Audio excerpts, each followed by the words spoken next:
महानगरपालिका निवडणुकांचे निकाल आज हाती येणार आहेत आणि मुंबईमध्ये विशेष करून महायुतीची सत्ता येणार, त्यांचा महापौर बसणार की मग इतर पक्षांचा महापौर बसणार याकडे उभ्या देशाचं लक्ष लागलेलं आहे। मी सध्या मुंबईच्या चेंबूर इथल्या कलेक्टर कॉलनीमध्ये आहे, ज्या ठिकाणी असलेल्या महानगर शाळेच्या बाहेरचा हा सगळा नजारा जो आहे तो आपण पाहू शकता।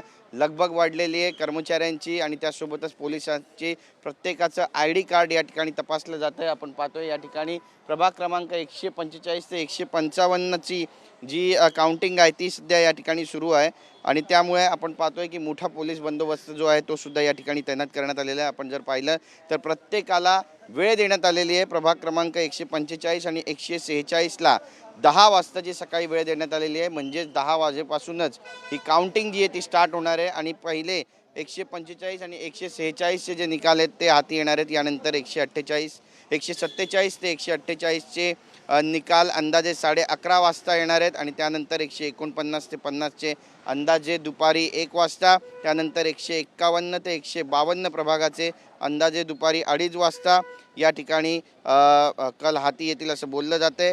तर 153 ते 154साठी 4 वाजताची दुपारची वेळ देण्यात आली आणि सगळ्यात शेवटी 155 या प्रभागाचा जो निकाल आहे तो अंदाजे 5:30 वाजता लागेल आणि त्याला काहीसा वेळ होऊ शकतो अशी सुद्धा शक्यता या ठिकाणी वर्तवण्यात आलेली आहे। त्यामुळे गर्दी कुणी करू नये असं आवाहन सुद्धा आता इलेक्शन कर्मचाऱ्यांकडून करण्यात आलेलं आहे, निवडणूक कर्मचाऱ्यांकडून करण्यात आलेलं आहे। सगळी तयारी या ठिकाणी पूर्ण झालेली आहे, CCTV लावण्यात आलेले आहेत, बॅरिकेटिंग करण्यात आलेले आहेत आणि आपण पाहतोय की वाहनं तसेच भ्रमणध्वनीसाठी या ठिकाणी निषेध करण्यात आलेले आहेत। त्याचे देखील बोर्ड्स पोस्टर्स जे आहेत ते ठिकठिकाणी आपल्याला लावलेले पाहायला मिळत आहेत आणि कुठचाही अनुचित प्रकार घडू नये यासाठी पोलिसांचा तगडा बंदोबस्त सुद्धा या सेंटरवरती तैनात करण्यात आलेला आहे। आता 10 वाजेनंतर या ठिकाणी खऱ्या अर्थानं जेव्हा काउंटिंगला सुरुवात होईल, कल हाती येऊ लागतील, तेव्हा नेमकी सत्ता कुणाची येईल हे सुद्धा चित्र स्पष्ट होईल।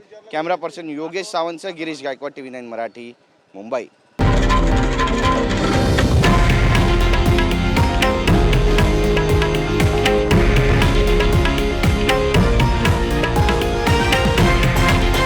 हे आहे देशातील नंबर 1 न्यूज नेटवर्क आणि आपण पाहत आहात TV9 मराठी, एकमेव।